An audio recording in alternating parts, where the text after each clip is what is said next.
Bonjour à tous, Grenoble Indian Film Festival est ravi de vous avoir encore pour une nouvelle séance avec Zoom et cette fois-ci nous avons un profil très intéressant. Nous avons Arun Fulara qui est avec nous, un cinéaste mais également un écrivain devenu cinéaste mais qui a également travaillé pendant 10 ans dans le secteur privé.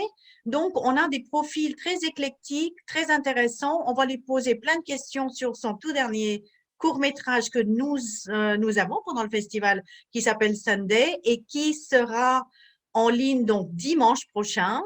Voilà, donc on va maintenant lui poser des questions en anglais et je vous laisse donc suivre l'interview. Hi Arun, it's so lovely to see you, lovely to have you. We're excited to have your short film with us. Now, I'm not sure many people know you in France. It's a good opportunity for everybody to get to know you. I was just saying and summing up your background, which is very interesting. I said because there's filmmakers who've done film schools and who come from different backgrounds, but then when you have a writer, someone who's worked in the private sector for a couple of years, then, been a writer before making a documentary film. Tell me a little bit about how you came into switch from one, profession to the other. Right. Thanks, Sonia. Thanks so much for inviting our film to your festival and for inviting me to this chat. I think much like most of middle class Indians, grew up in a suburb in Bombay and went to through my did an course in engineering, my degree in engineering, and did an MBA. I was working in the private sector. I was working in telecom marketing for a while, for actually more than a couple of years. I was working for 7-8 years in different companies before I turned 30, and I realized that this is not what I want to do for the rest of my life. I didn't see myself sitting in a cabin or a cubicle and doing something that I didn't really feel excited about. So I was always very interested in storytelling, and writing, especially. But I think as I watched a lot of films, I realized that filmmaking kind of offered a chance to bring together a lot of other things that I am interested in. Not just writing but also photography, music especially, and I was therefore drawn to cinema, and then I somehow found a way to wriggle myself into getting into films. Yeah. What's very interesting also is that writing obviously led to filmmaking, but I say, is it a boon or is it not a boon, knowing that we always complain about the stories? There's a lot of criticism with people are very difficult in India as well, with each other, and in the film industry, but also viewers getting more and more difficult and more demanding with what they want as content. And as somebody very important said, what matters is the script. So the writing is the core of everything. How did you feel? Were you like you were going into this unexplored universe, which was not your sphere? Did you feel, I have the first part, so I'll be comfortable with this, and I've got something that I master? Because filmmakers are in the filmmakers who are not writers, they're in a position where they come second. Something is written for them and they're taking it further, and they, correct me if I'm wrong, you're in the position where you create and you write what is going to become the film. So do you feel that this was a kind of a, gave you the upper hand, you know, a bit more control on things? I mean, it's still early days. Like haven't really written for anybody else, and I'm just starting, just about starting. So in terms of how the industry is and how it treats its writers, I mean, I've only going by hearsay and by listening to friends who are also writers, and so I mean, I think globally, I think audiences have evolved like they've always evolved, and I think today with so many screens, it's, I mean, probably even more difficult to capture their attention. But once you've made up your mind to turn to a vocation of your choosing, what one might call passion, and then one is not really thinking too much about what will happen or whether I will survive or not, because you made that commitment, and really, I mean, it's a commitment for life. So I'm when I was in the middle of making this decision, or rather before making this decision, I was obviously unsure about how things would go. I'm still unsure about how things would go, but I once I made the commitment, really, I mean, there's nowhere else to go. So you have to write, you have to make films, you have to make films. So it's about how maneuver yourself, and how you figure out how to swim in this pool, really. So and today, I mean, I guess the opportunities are endless also, because making films is probably the easiest it has ever been, because it's cheaper than probably it was just 5 years back, with cameras and with equipment, and people have done that. So what's difficult obviously is getting your films seen by the world at large, which is still not democratized in the way I'm glad you're production is. saying that. I'm glad you're saying that. It's so important. Yeah, It's so important. right. So distribution is still tricky, but I think if you want to make films, I am here. I am going to be writing, and I'm going to be making films, and I'm not really too bothered about, how it goes. I mean, I will react to whatever happens, but I will be writing and I will be making films. Yeah. Now, Sunday is a very, very beautiful, fresh. It left me with a lot of emotion. How would you describe this film, and how did you come to making this film? I mean, it's describing the film is a little tricky. I mean, it's a reaction to a lot of things. I think a lot of influences. Of course, I mean, I was sitting on the chair one Sunday, and suddenly, this barber boy touched my face, and I felt the touch. I mean, I've been going to barber shops all my life, and I've never really, paid any attention, because it didn't doesn't really matter. But that day it did, and I was like, if I can feel this touch, and I've been in the city in Bombay as a writer for a while, living alone, and I think loneliness has been a big theme personally in the last few years, and therefore I think that is what my mind went back to. When I felt the touch, I realized that I've not been touched like that by anyone in a while. So which is why probably I felt that touch as much as I did.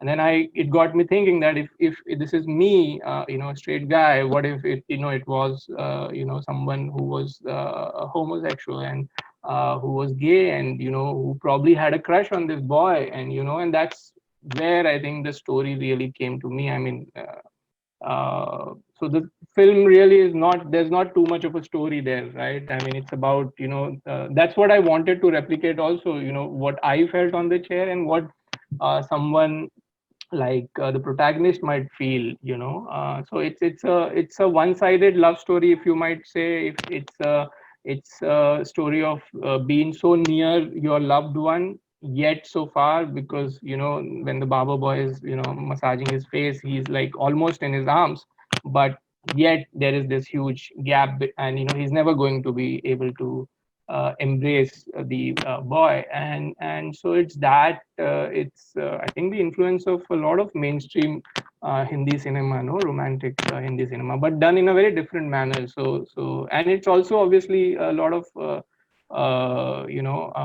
our own experiences, like when we are teenagers. When I was a teenager, you had crushes on girls, and you would kind of exchange glances, you would steal glances, and you would be shy, and you would not know what to say when you are in front of them. So just a mixture of all of those things. But essentially, a story, the film is about trying to put the audience in the protagonist's chair, quite literally, and making them feel what he is feeling, and thus kind of empathizing with his situation, really. It's very interesting because there's a lot of feel. Now, I sensed that, but I didn't dare to tell you that this is what I saw, because I was like, I didn't want to make a mistake and say, well, am I on the right track, or did I see this, or did I not see this? So I Right. did feel this, and I did see this, Right. because when you've got this shot with this man in slow motion laughing back at him, smiling. Right. There's something that happens, and you know that there's something that's taken place, but uh, you're not too sure. But it's all about feel. It's all about feel, the senses, and obviously the music also. It's very interesting. Won't say very much, but it's so we get to see this now. You've That's something I've not said in the introduction. Je voudrais juste rajouter quand même que Arun a travaillé, a assisté un réalisateur qui s'appelle Devashish Makija, qui a réalisé deux films, un qui s'appelle Aji, l'histoire une femme, et Bronzelet, l'histoire d'un policier. Et Arun a eu cette expérience de travailler avec Devashish Makija sur ces deux films-là, qui ont été aussi bien à Busan. Le festival de Busan en Corée, c'est le festival le plus important pour le cinéma asiatique, hein, c'est le numéro un. Également à Rotterdam, également à Tallinn. Donc, ce sont des grands festivals très reconnus, hein, on va dire. Et donc, il a fait ses armes auprès de Devashish. How was it working and getting this beautiful, wonderful experience of these two extraordinary films with somebody like Dave?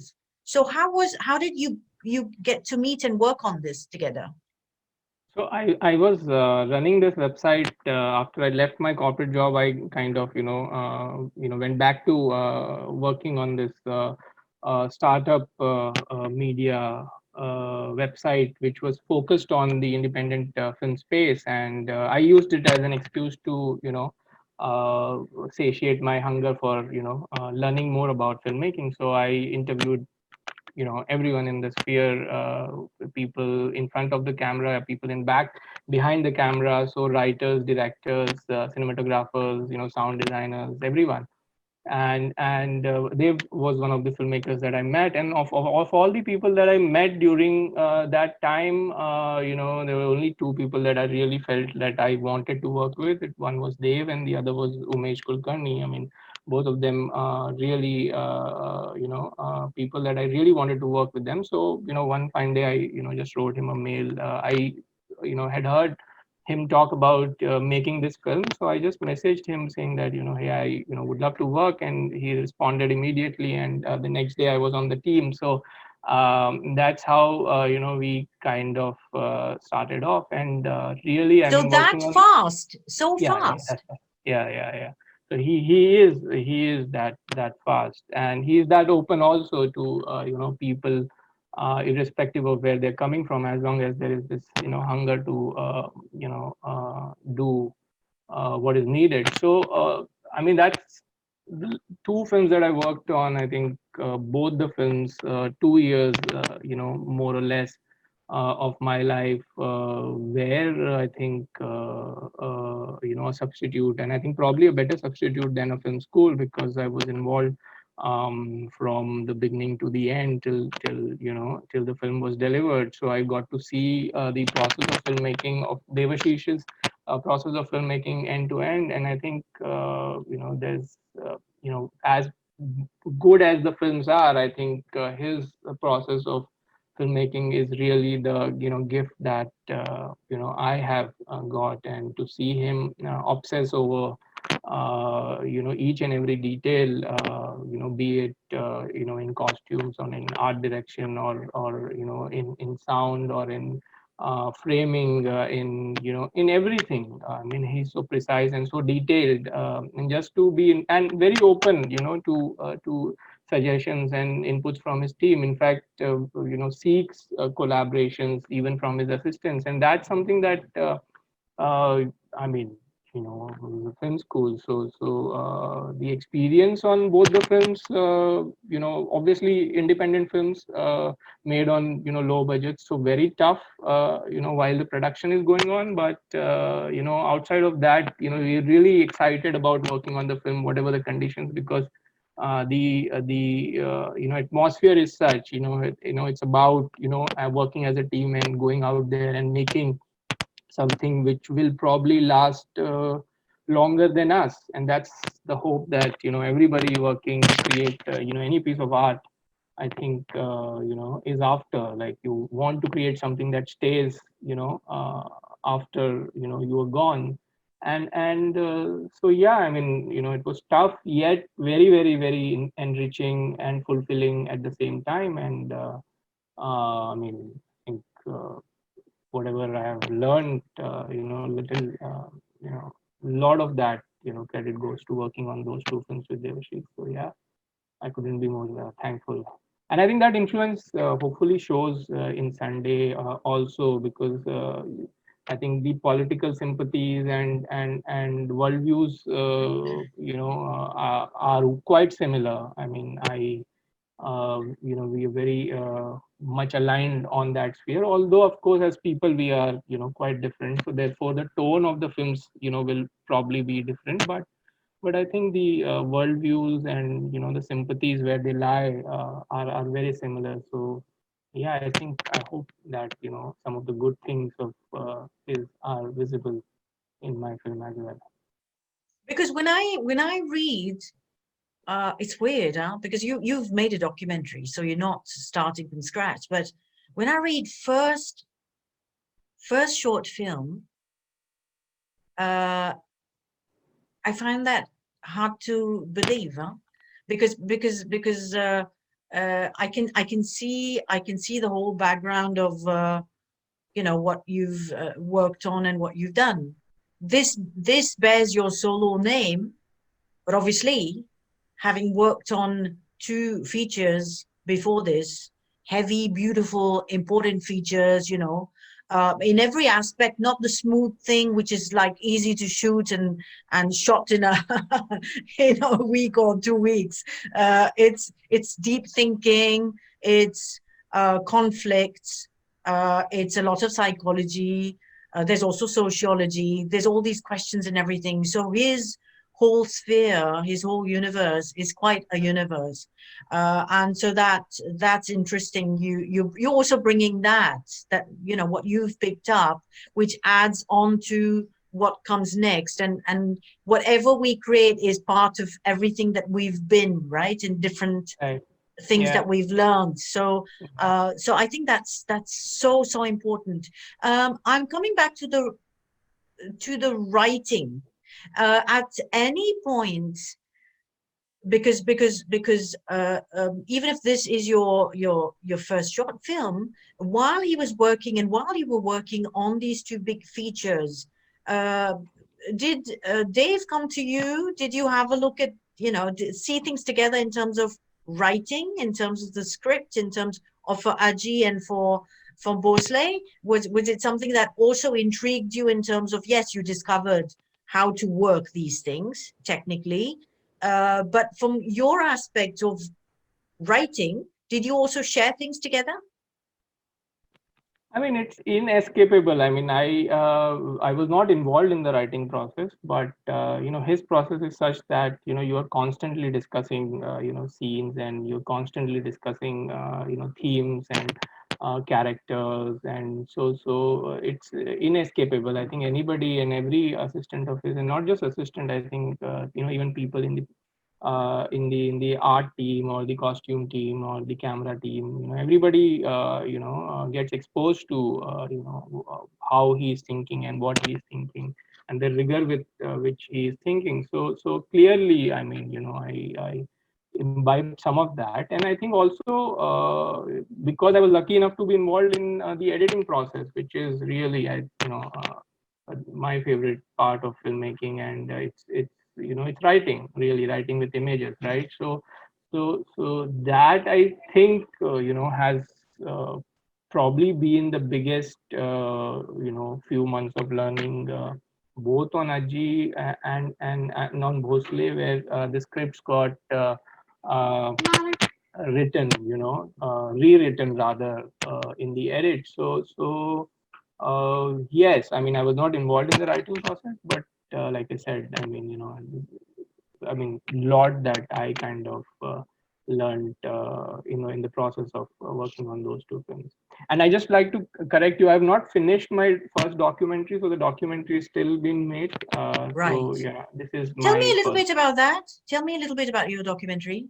Yeah, so earlier this year, in Jan, I shot this over a week with my uncle and aunt who live up in the hills in the slopes, lower slopes of Himalayas in the north of India, in Uttaranchal, in a state called Uttaranchal. And they they are horticulturalists. They grow fruits, and they have an orchard.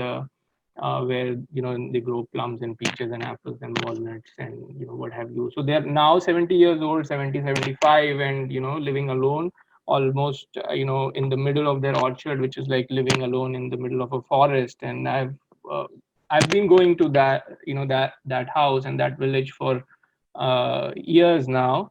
And I've always been fascinated by their life, and how it is probably unchanged from how probably my grandparents lived, or my great great. So like how people in the hills have lived for probably 300, 400, 500 years. Of course, now with mobile and all the wires coming in, some of the modernity has come into their lives as well. But I mean, it's still so old school. It's actually a time capsule to be there and to see them live with the values that they have. So I just wanted to capture that, and also contrast somehow, contrast that with how life is elsewhere, right? I mean, meditating on the bigger themes of man in nature, or how we live in nature. And I mean, as farmers, really, or as people who grow fruits, they are also tinkering with nature. It's not as if they're not tinkering with nature, but there is a sustainable, a symbiotic relationship with nature, because they know that they can't destroy, or they can't do something that will hurt nature, hurt the soil, hurt the land, because they have to depend on it next year as well. And it's a symbiotic relationship, which sadly doesn't exist in our so-called modern world. We are just out to grab resources and then go on to the next patch of land and grab resources and then move on. So I just want to kind of dwell on their life and their lifestyle, and meditate on what it means to live in harmony with nature, and which sadly, I guess, is a lifestyle which is already almost extinct the world over. And if we don't do anything, then it will be extinct very soon. uh, so yeah, I just wanted to document that. So it's I, been I edited.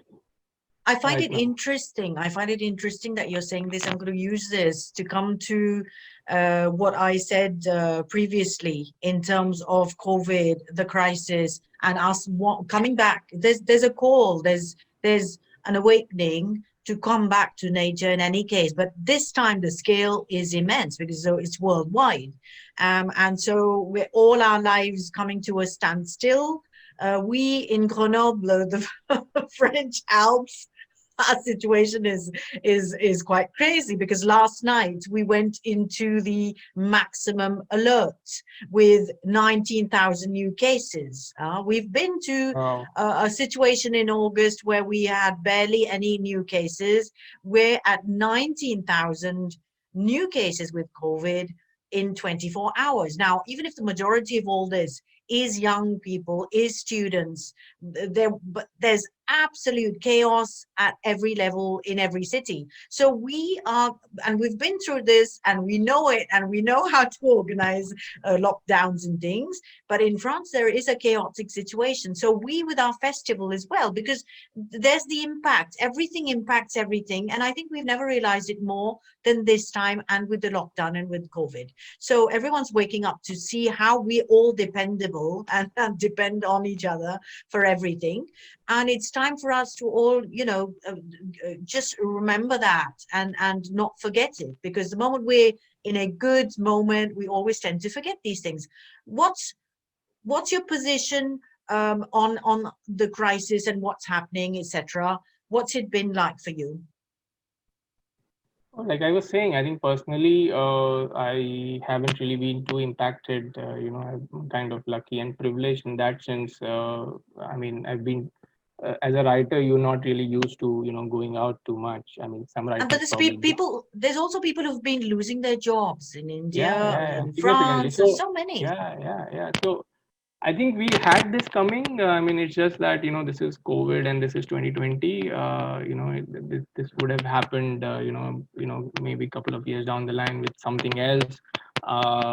Because we have been on that route for a while now, and I think unfortunately most of the world, especially the people who run the world, people, corporations, and political entities and people in power have somehow managed to delude the rest of the world into believing that we are fine, which we are not, and which is now clear. Hopefully, this will serve as a wake up call, and we'll wake up and to realize that we have to do something and we have to act, and act really strongly, and not take just simple small steps, but I take significant steps to push back, because otherwise, yeah, I mean, otherwise, really, I don't see too much of a hope. So in that sense, last few years, actually, I've gone from being a fairly sunny, optimistic guy to being a fairly pessimistic in my outlook personally. But yeah, I think I'm hoping that this will be a wake up call, because and not just on our relationship with environment and nature, but also our relationship with each other, because more than anything else, I think it's very clear that we unless we come together as people, in so our societies and as a world, we're not going to be able to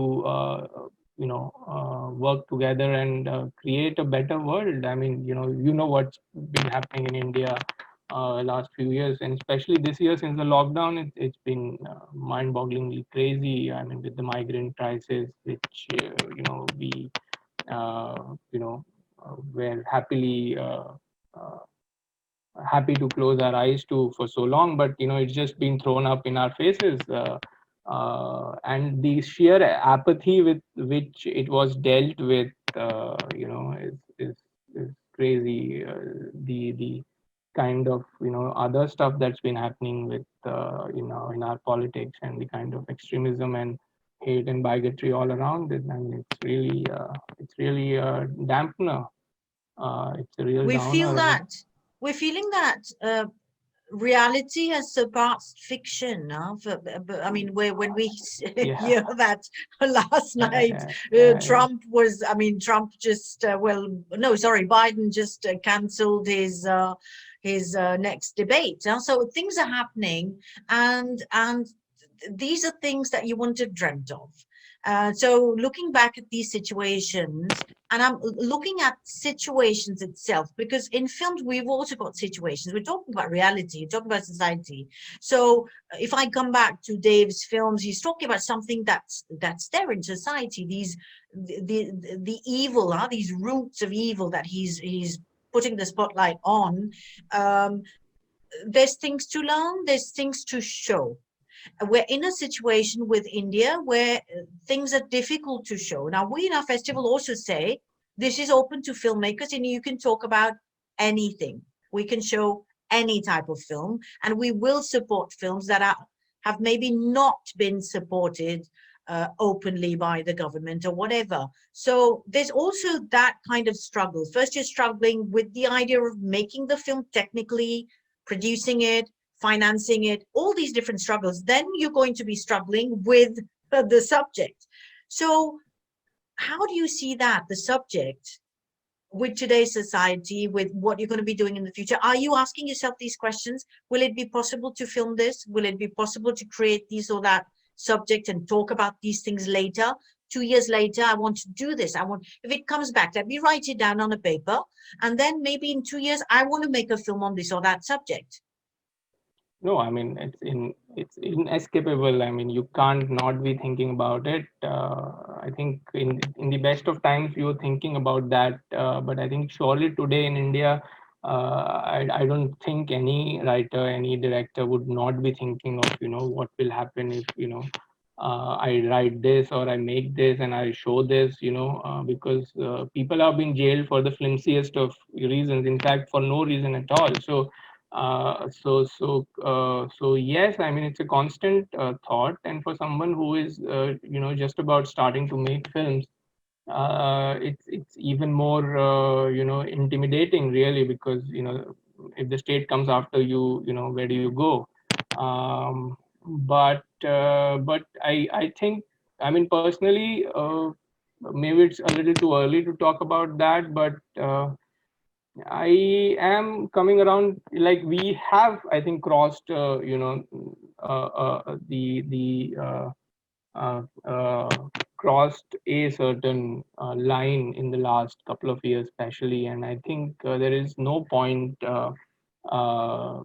being timid or being frightened anymore, because otherwise you might as well not make films. I mean, if I didn't turn to writing or making films to make money. Really, if I wanted to, I was quite, doing fine while I was in the corporate sector. So if I am here, and if I'm not going to be saying things that I feel, saying things that I say otherwise in, to my friends or, on social media, then, what am I? Like, I'm a hypocrite. So I might not as well, make anything or write anything. So I think the time for being frightened and afraid is past now. I think we have to be brave and I think pay the cost of what it means to be independent minded and have a voice or frank opinion and stand by truth. I think whatever comes, but also I think uh,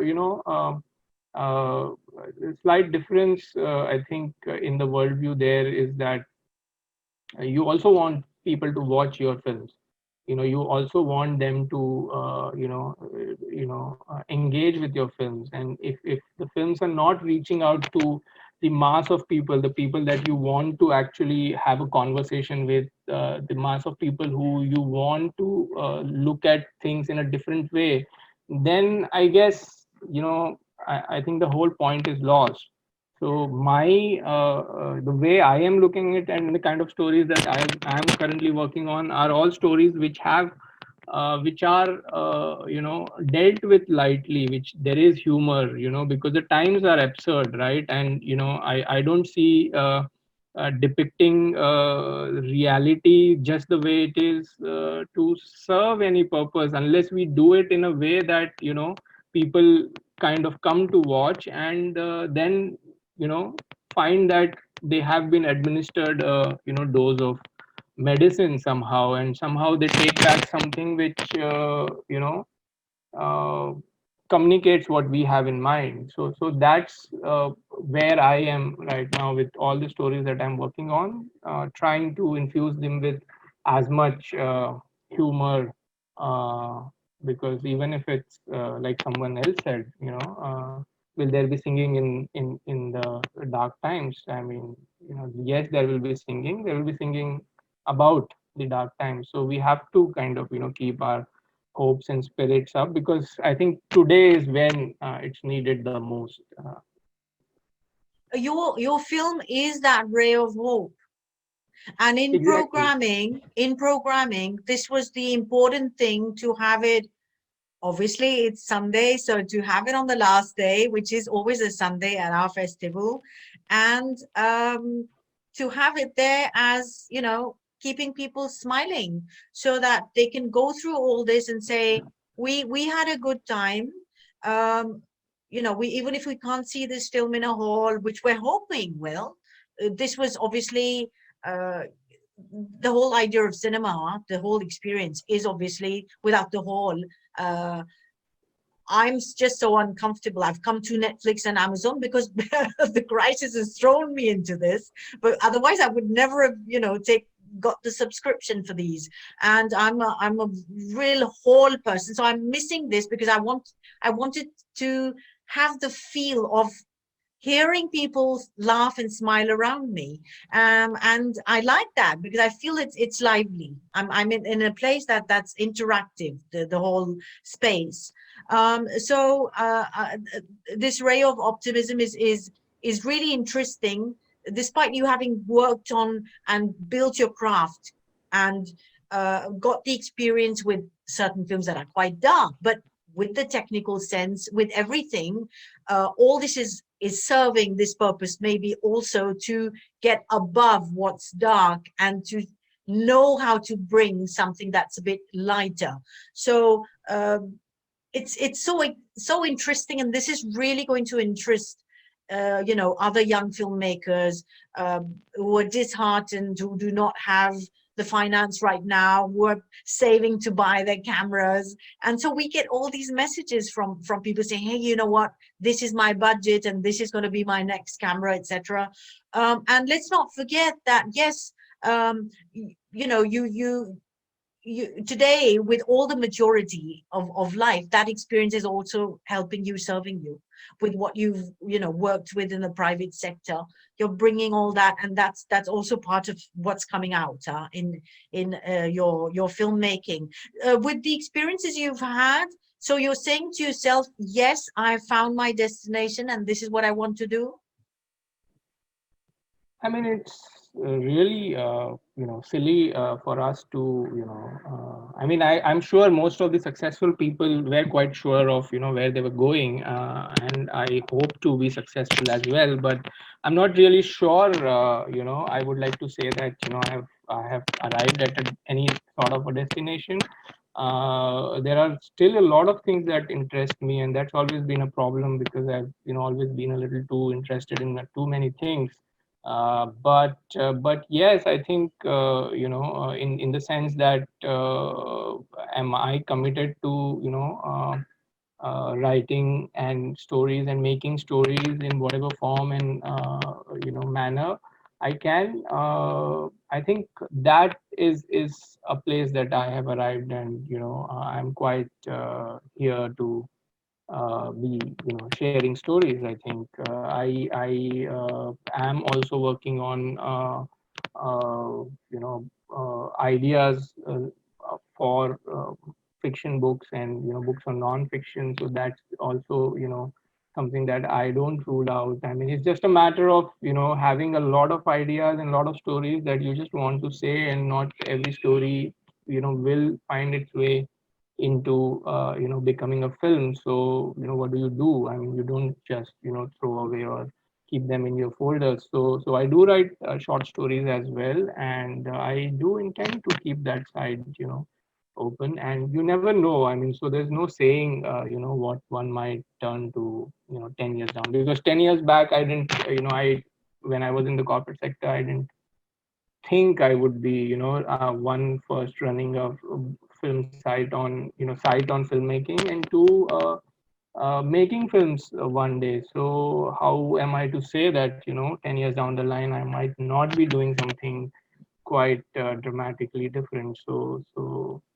I mean, you never know, and that's the thrill of life. I think I would like to keep it a little open ended. Yeah. So it's interesting because writing and then filmmaking, the process are linked. So whatever, when you're thinking about a film, things are not working out, you having problems with the projects, and sometimes people are stuck because they say, well, I don't have another job, this is all I do. But with you, there's different things to explore, so the mind is always has its outlet to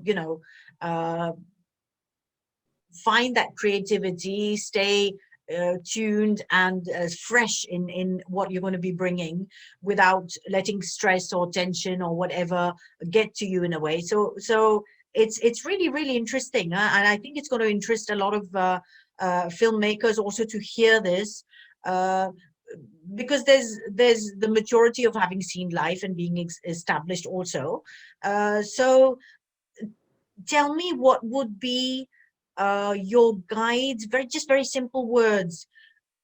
Somebody who's starting, somebody who wants to, either who's finished film school or hasn't been to film school and has this passion of saying, well, I want to make films. We've got people even here in our association, part of our festival as well, who have this passion for filmmaking. And I'm just sending out a quick message to Kartik. So this is for you. You have to watch this interview. Now, Kartik is studying, he's doing his master's with IT, one of the best, most beautiful, brilliant IT engineering schools here in Grenoble, which in France is maybe the first or second best school.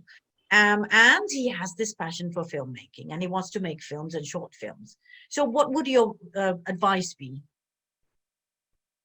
I'm not too senior enough to give any sort of advice, but I think the world today. Some tips, some typical tips, what that people should not overlook.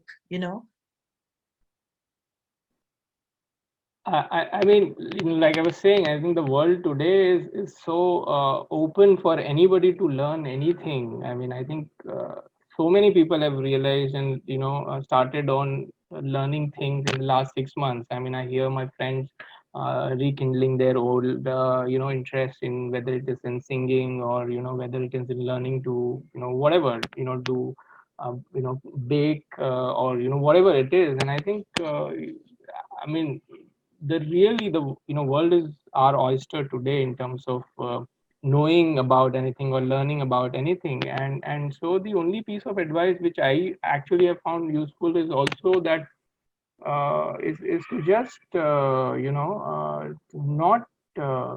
overthink it too much. I mean, I'm just saying this from personal experience, because I spent a lot of time sitting on the sidelines, wondering whether I should kind of go in, not go in, what will happen.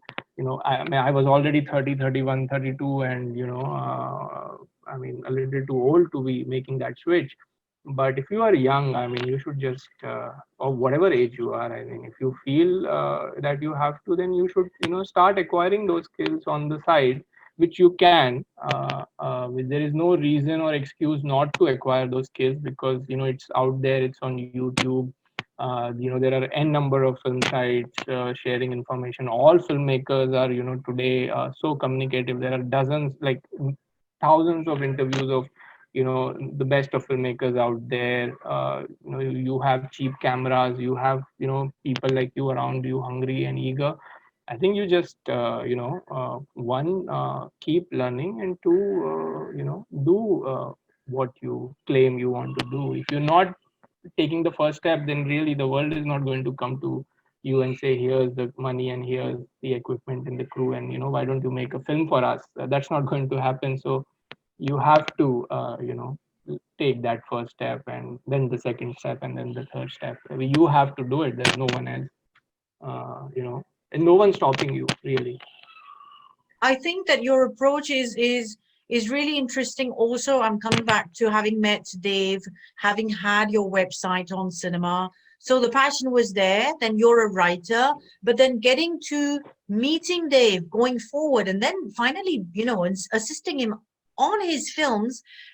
You're true that, I mean, you're right. This is the step that one has to go towards, saying also, do I learn this in film school, or maybe push hard enough to go be on somebody's set and learn it from there. And this brings me back to Ashwin Kumar. I remember coming to Cannes in 2003, 2004, once with Road to Ladakh with Irfan Khan, and then we also had Terrorist, which was nominated for an Oscar, and showing me these little scripts and walking around with everything under his arm and saying, you know what? And I went, how did you get this cast? And how did you get the crew? And he told me, you know what? I put up an ad on a website, and I got an international crew saying, well, we want to come and work in India. And we said, we will offer you this, this, and this. And I said, wasn't this such a big risk of meeting people who could have just lied to you and said, well, I have this talent, or I'm a DOP, when they didn't have that experience, etc. And so there's the trust factor. You're working with so many people. You're on this project. You have that limited time, and everything has to be perfectly great and good. And it happened. So for me, I always tell everybody this story of saying, go out, meet the world, co-produce, meet, network maximum. And that's one of my biggest advices with Cannes, to go out, go get your co-production outside, see the world. People want to do these things with other countries as well, and people have they're on the same wavelength for stories, so it's interesting, and they're waiting to finance something like that. So your journey has a bit of this, but I'm thinking to myself, maybe the young filmmakers wouldn't have that network. And so I'm always telling them to network, meet people, go see, speak about your script, go to Mumbai, even other people who are, online, part of all these forums on Facebook or whatever, so that you can exchange, you can talk about things and say, well, I'm not the only one. So you feel less lonely in a way. No, but the best way to build a network is to make something, right? I mean, if you're a writer, you write something and then you send it to people saying that hey, I wrote this, right. and I mean, like, maybe most people might not read it, but if you send it to 100 people, if 20 people read it, I mean, that's still 20 people, and if it's any good, then people will respond. Even if it's not good, if people have read it, I think people will, see people.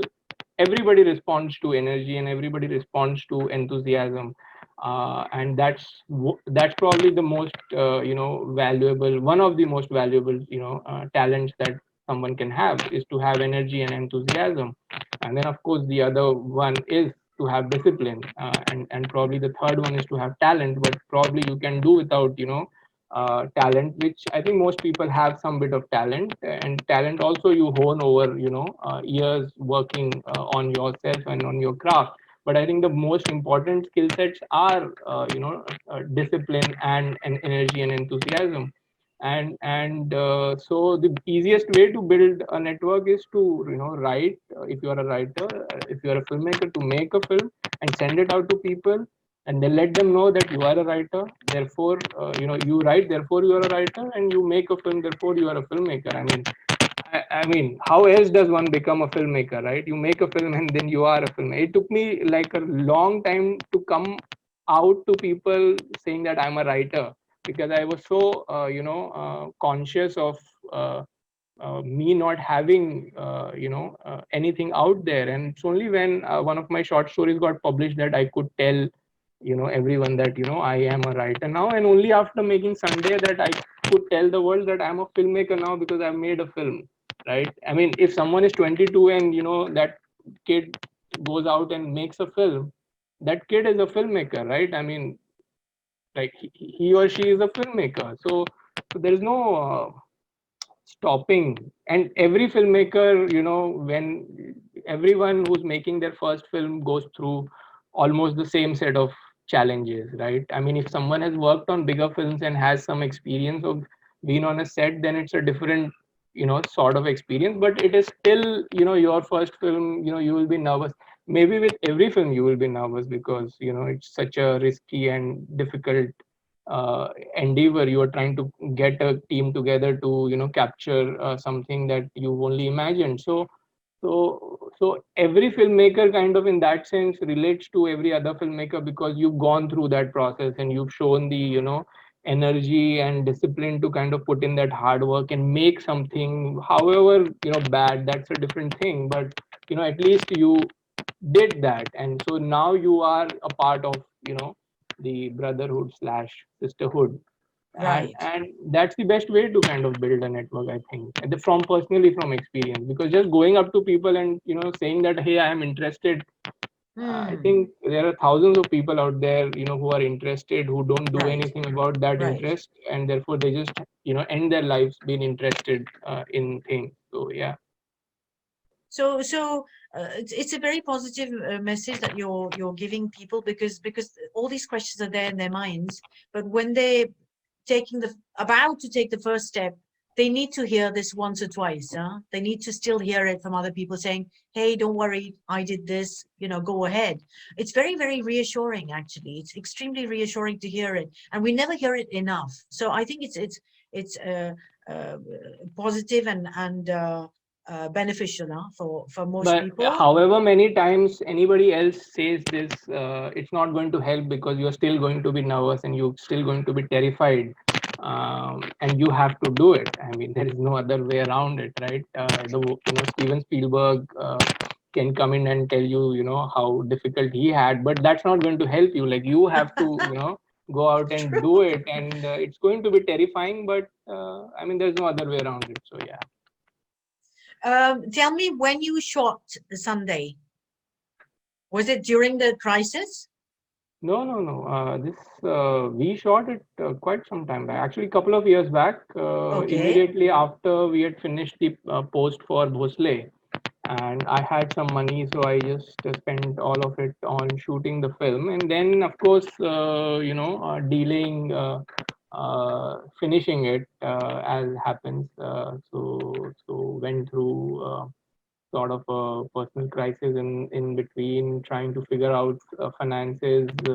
Things were not working out, so I spent around a year trying to finish the film, and finally we did finish. I think maybe that time also helped to kind of refine the film a little, which is why it's, I think, the best compliment that I have received is that the film is economical. Like, there are no extra frames anywhere, that it's quite Mm, quite crisply edited, mm, so which mm. I value a lot, because that's another thing, I learned working with Dave, is to not is to know why every frame is there, right? To not waste any frame.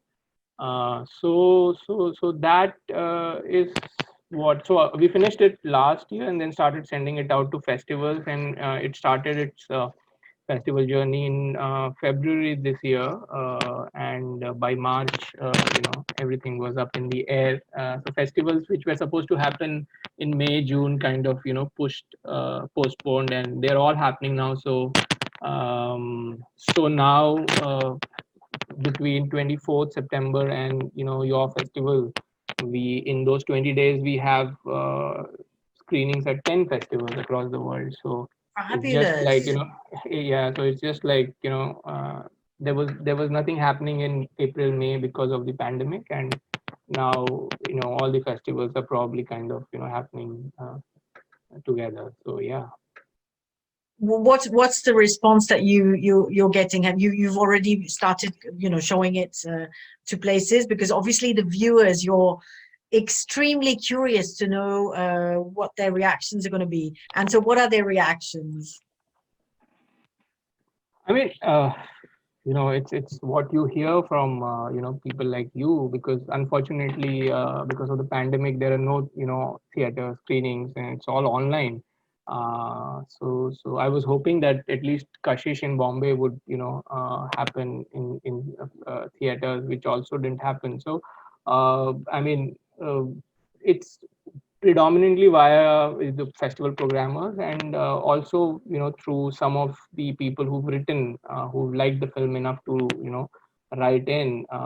So they've obviously liked the film, and they everybody's said the same things about how sensitive it is, and how you feel for the character, and how beautifully it has been done. And the performance, of course, of Shrikant Yadav, Beautiful, it was, beautiful yeah, performance. So yeah. wonderful, so wonderful.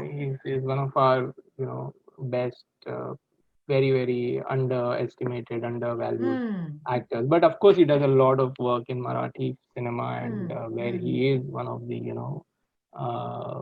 much valued actors. So yeah, I mean, so the response has been nice. It has been kind. I have not heard the people who've not liked the film, because of course they've not reached out. So good for me. But yeah, so the response has been what we were kind of expecting. So when we started off making the film, we wanted it to be slightly poetic. We wanted it to be emotional, in the sense, to leave the audience with a bit of a smile, and maybe slight moistness in their eyes, to both feel for this character yet have a smile on their faces. So I think, at least with a few audiences, we've been able to achieve that. So yeah.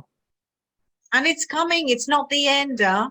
I can reassure you that I insist on people leaving their comments and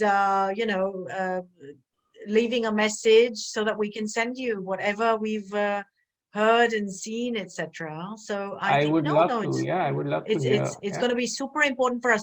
Just one quick question: have you shown it to film school students? Have you shown it to the Whistling Woods and places like that? Have you Not or really. I mean, it's just the festival run, and with the whole pandemic, like, I think everybody's kind of just trying to, last few months, just been trying to get their lives in order, and we are so I'm still. changing my question. Will you be Yeah, showing it? Will you be showing it? I would be obviously be very interested, but and there are actually a few screenings that are happening, not in film schools, but with groups which work with